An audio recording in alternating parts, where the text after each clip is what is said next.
Pero aquí está también Ricardo Alfonsín, porque si hay alguien que ha planteado desde el radicalismo voces disonantes con aspectos vinculados a los acuerdistas radicales con Cambiemos, que son, vale la pena decir, la mayoría de las conducciones, es el propio Ricardo Alfonsín.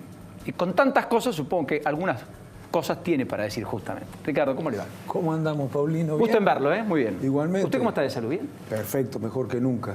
Me van a tener que aguantar, mucho. Creo, por muchos años. Me alegro. Bueno, hay que cuidarse. Nada. Sí. ¿Dejó de fumar o no?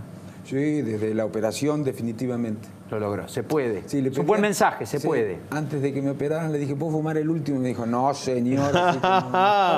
Gallego. Qué vicio, ¿eh? Qué increíble. Qué vicio de miércoles. Es sí, un placer, además de un vicio.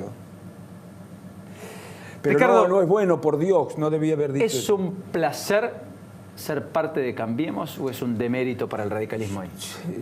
Yo creo que ojalá nosotros hubiéramos podido ganar las elecciones. ¿Para qué voy a decir otra cosa? Eso no sería sincero, que te dijera que me encanta haber perdido las elecciones y por la diferencia que perdimos. Pero yo soy el que más colaboro. No tengo ninguna duda de que soy el que más colaboro. Además de ser el que hace lo que dijimos que íbamos a hacer. Cuando celebramos el acuerdo. Dijimos, sabemos que es un frente que reúne a fuerzas que piensan diferente, lo dijo el propio Ernesto Sanz, y si no me crees, anda a internet, pero muchas veces además. Quédense tranquilos, en el caso de que no ganemos las PASO, bueno, trataremos de influir en las decisiones, trataremos de influir en el rumbo de la gestión y por supuesto nos vamos a acompañar cosas que no creamos que son las buenas. Alguien podría decir, acompañamos esto a pesar de que no es bueno para el país. Nadie podría decir lo contrario, ¿no es cierto? Porque además sería volver al unicato o a la concertación plural de los que pensamos igual. Sí, bueno, claro. Entonces yo creo que la mejor manera es decirle a un amigo, a un hijo, a cualquiera que le pida a uno que opine acerca de qué cosas está haciendo bien o no, la mejor manera es decirle, mira, Néstor, te equivocás, esto se puede hacer de otra manera. Yo creo que han cometido un error, seguramente la mayoría creyendo que de esta manera se contribuía más. Otros porque estaban queriendo contribuir su propia carrera política, nomás no tenga ninguna duda, ninguna duda. Hay muchos que están por lo que el poder implica. Su propia carrera política, ¿no? ¿El poder qué implica? Lo hacen como trampolín para. Hay algunos que no tengo ninguna duda. Ninguna duda. En todos los partidos. ¿Usted no ve convicción y pasión en los radicales que acompañan? Yo lo que digo que no estamos haciendo lo que nosotros dijimos que íbamos a hacer. ¿Y esto qué quiere decir? Que hay muchas decisiones que nosotros debíamos haber advertido que eran equivocadas y sin embargo las acompañamos. Por ejemplo. Tengo que repetirlas. Por ejemplo, lo de los jueces. La designación de los jueces por decreto. Por ejemplo, lo de la minera. Y ahora se vuelve a proponer desde el Ejecutivo descuento que con la mejor intención, pero yo también con la mejor intención tengo derecho a decir que es un error, ¿no? Sí, o solamente tengo derecho a decir que todo está bien. No, por eso, desde ese lugar quería escuchar. La reforma laboral, con las modificaciones... Bueno, yo creo que no resuelve los problemas, pero además hay una creencia que es la que origina este tipo de propuestas, que es la siguiente. Cuando un país tiene problemas económicos y le cuesta resolverlos, bueno, la mejor manera de superarlos es terminando con se llama así técnicamente, las rigideces del mercado laboral, flexibilizando el mercado laboral. ¿Qué quiere decir eso?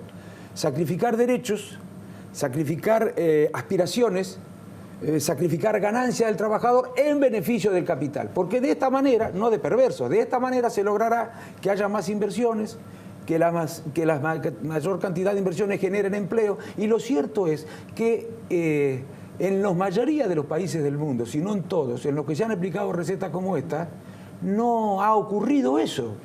Y vayan a ver ustedes, si no, porque no se trata de una teoría mía. Vayan a ver lo que pasó, por ejemplo, en España. Ricardo, eso lo convierte en casi, digamos, ideológicamente en alguien de centroizquierda, en todo caso. Yo no tengo ninguna duda y eso es mi partido. Claro. Ahora dicen que no existen más las ideologías, sin embargo, a cada rato hablan, recién decía Alejandro, el Papa por izquierda, el Papa por derecha, y después dicen no existen más las ideologías. Ahora, permanentemente apelan a las categorías. Pero por eso digo... Pero a usted le gusta mucho la política y la filosofía política. Entonces, ¿el gobierno es un gobierno de centro-derecha? Y por eso usted tiene esta... El gobierno es liberal, no tengo ninguna duda, el PRO. Pero eso lo sabíamos nosotros. Eso, a ver, las diferencias que podíamos tener con el PRO eran previsibles. Lo que no era previsible, que en mi partido hiciera lo que está haciendo. Y yo creo que soy el que más colaboro. Y si el partido hubiera hecho las cosas que yo le digo que tiene que hacer, seguramente muchos errores no se hubieran cometido. Les hubiéramos ahorrado, y estoy seguro que el PRO está deseando un partido más imaginativo, más creativo, más atrevido, más propositivo, no un partido que haga tanto seguidismo. Eso no ayuda a nadie. Ni a Alfonsín le hacían ese seguidismo en la Unión Cívica Radical, mucho menos a De la Rúa. Pero por supuesto que hay una manera de procesar las diferencias responsable, constructiva. O tenemos que tener miedo a señalar las diferencias. ¿Miedo a qué le tenemos? No se puede reemplazar un unicato por otro, digamos. Sí, ni una hegemonía por otra, digamos. Salvo que sea bueno. Yo no creo que eso sea bueno, ¿no? Además, cuando las críticas no nacen desde la interna, salen desde afuera y es mucho peor. Y eso se lo he dicho a mis correligionarios. Miren, muchachos, las cosas que nosotros no decimos, pero que creemos que habría que decir, las dicen otros. Y que nosotros quedamos como que no fuimos capaces de... Le están robando la agenda, dice usted. Pero no me preocupa que nos roben la agenda, me preocupa que no se hagan las cosas que hay que hacer. Eso es lo que me preocupa el país, no me preocupa mi carrera política. Si yo hubiera querido ser diputado, no hubiera rechazado el ofrecimiento que tuve. ¿Usted tuvo un ofrecimiento para ser diputado? Claro, por supuesto, y sí lo sabe todo el mundo. Ahora, Ricardo, escúcheme una cosa. ¿Usted no ve bien a la Argentina hoy? Bueno, la veo con las dificultades que tuvimos como consecuencia de la herencia difícil, gravosa, que tuvimos que enfrentar desde el 2015. Pero ya casi pasaron 2 años. No, las cosas que ha hecho el gobierno. ¿Ha ordenado? La inflación bajó. A ver, porque si decíamos en el 2015 que era una Argentina difícil por los indicadores económicos y sociales, yo pregunto a ver cuáles son los indicadores sociales económicos hoy, a ver si son tan diferentes. Algunos se han complicado. Eso no quiere decir que hacia adelante no estemos en condiciones de mejorar. Habrá que ver qué es lo que se... Porque hubo que decir... A ver, lo que ocurre es lo siguiente. De las decisiones que había que tomar al principio, el gobierno creyó que en el primer año venían las inversiones. Eso fue una ingenuidad terrible.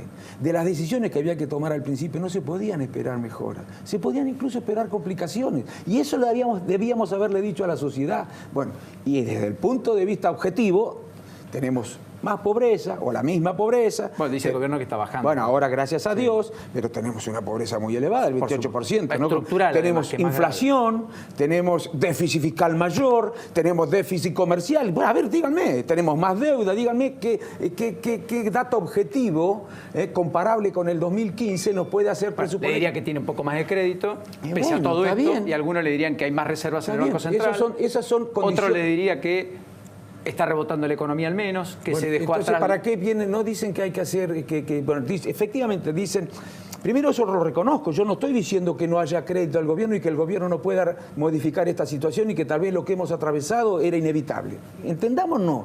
Porque incluso he apoyado muchas cosas que son muy polémicas y que arrojaban ciertos costos políticos. Ahora yo digo, si estamos recuperando o no así, si, como leí en unos análisis de La Nación respecto de los distintos sectores de la economía, que se prevé un crecimiento importante, que incluso se le pregunta, por ejemplo, a los bancos, según el sector financiero, los bancos, según el Banco Central, ganaron en el primer semestre del año 50.000 millones de pesos. Si lo mismo está pasando con cierto sector de la producción rural, sobre todo con lo que producen soja. Si con algunos sectores oligopólicos está pasando lo mismo, si la construcción se empieza a recuperar sin la reforma laboral. ¿Por qué era necesaria una reforma laboral tan dura? Me pregunto, ¿por qué era necesario? ¿Por qué no analizamos los distintos sectores de la economía? Hay algunos que andan bárbaros, que tienen muchas ganancias, y algunos que tienen dificultades en términos de rentabilidad. La pregunta es, ¿tienen dificultades en términos de rentabilidad por los salarios o tienen por otras razones? ¿Por la tasa de interés? ¿Por la logística? ¿Por el desarrollo científico y tecnológico escaso que tiene el país? ¿Por la infraestructura productiva deficiente que tiene el país? ¿Por el tipo de cambio? ¿Por qué no? Tiene que ser los trabajadores. Sí, en las pymes hay problemas y ahí tiene que hacerse cargo el Estado. No solamente le tiene que pedir el esfuerzo a los trabajadores y a los empresarios. Ahí sí. Así como está la reforma tributaria y aunque reforma laboral también. 2 capítulos que el gobierno tal vez aspira a tener convertidos en ley antes de fin de año. ¿Usted lo vota o no? Yo no voy a estar. Entonces, para los radicales, afortunadamente, yo no estaré. ¿Y si lo intentan hacer antes del 10 de diciembre? No, yo no voy a votar esos puntos. No, los puntos, mire, los puntos, por ejemplo. Ninguna de las dos leyes. Hoy estuve yo reunido con Smith y con Pablo Moyano, secretario gremial de la CGT y uno de los secretarios generales de la CGT. Y les dije, sí, que si yo estaba ahí, yo no voy a acompañar, por ejemplo, lo de la reducción de los conceptos en función de los cuales se establece la indemnización. No, eso es un retroceso terrible. ¿Por qué hay que hacer eso? lo de la flexibilización horaria, ¿por qué lo voy a tener que acompañar? Imaginemos que fuera al revés. Que el artículo de este proyecto dijera: el trabajador tendrá derecho a decirle al empleador que va a trabajar 4 horas esta semana en lugar de 8 y que después la compensará. Imagínense que dijera eso el proyecto de ley. ¿Qué dirían ustedes? ¿Qué diría el empleador? ¿Y por qué no puede decir la ley respecto del empleador después del trabajador? ¿Qué cree que es natural que tenga que soportar el esfuerzo el empleador? Cuando dice usted, recuerda que yo soy trabajador también, ¿no? Bueno, para eso. Yo trato de ponerme no, ustedes no lo digo. No, y además ya sé que tiene una mirada distinta. A lo que quiero, Ricardo, decir no, digo otra cosa. ¿Por qué tienen que responsabilizar a la empresa principal? Cuando bueno, parece hay un trabajador, eso se cambió. Esas cosas se van a cambiar. Esas son las que yo decía que había que cambiar y pedí a mi partido que sugiriera al PRO para que,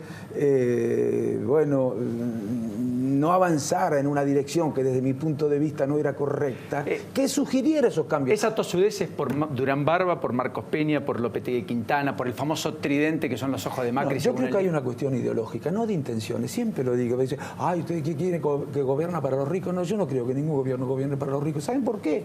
Los empresarios querrían, sí, determinados sectores sociales sí querrían que un gobierno gobierne en función de intereses particulares. Pero los políticos no pueden hacer eso. ¿Saben por qué? Porque si quieren gobernar para los ricos, como los ricos son menos, van a perder las elecciones. Ahora, hay una ideología, no una intención, hay una ideología.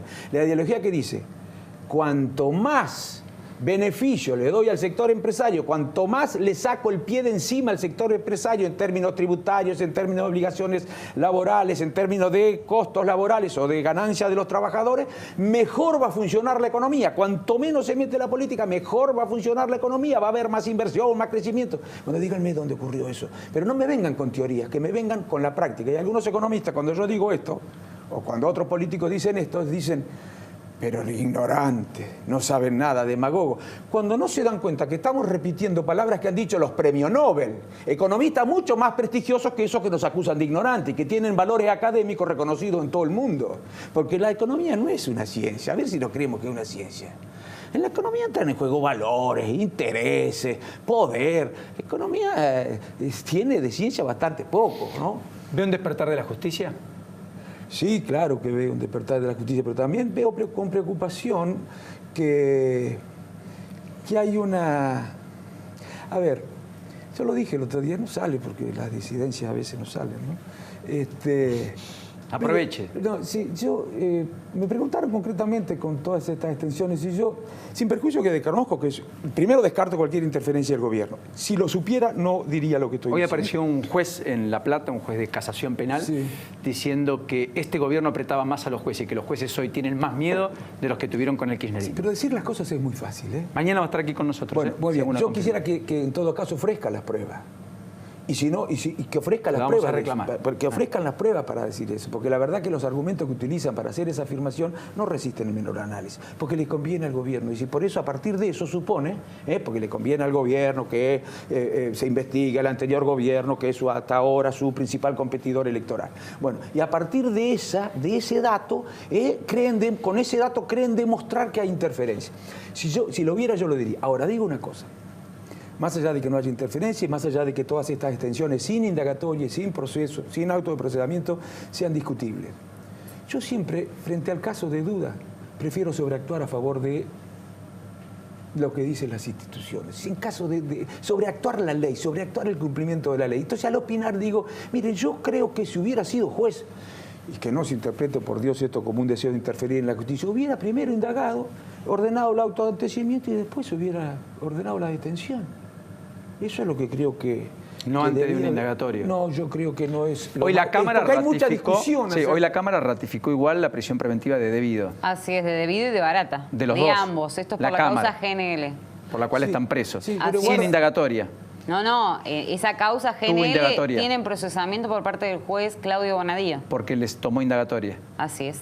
Bueno, pero está bien, pero no, yo digo sin perjuicio de que es una cuestión opinable, como precisamente es opinable. A mí me parece que siempre hay que colocarse del lado de el que está incluso haciendo más de lo que manda la ley, ahora, no menos. Ahora, cuidado, no vayamos a tener alguna reacción de la Corte Interamericana de Derechos Humanos también en estas cuestiones. Sé que tiene una cena, pero... Sí, señor. Un minuto. Simplemente lo último. Política, no social. Si usted quiere vivir mucho tiempo y se apasiona y grita y habla y dice todas estas cosas... Yo no grito. ¿Se rompe, ¿Me apasiono? Sí. ¿Se rompe la CGT mañana? Espero que no. La primera noticia que tengo, espero que no, yo estuve con ellos estuvo hoy. con Pablo Moyano. Mañana hace un acto diciendo lo opuesto a lo que han dicho. No, yo creo que van a seguir dialogando y creo que van a seguir avanzando en algunas otras negociaciones, no tengo ninguna duda. Falta el Congreso todavía.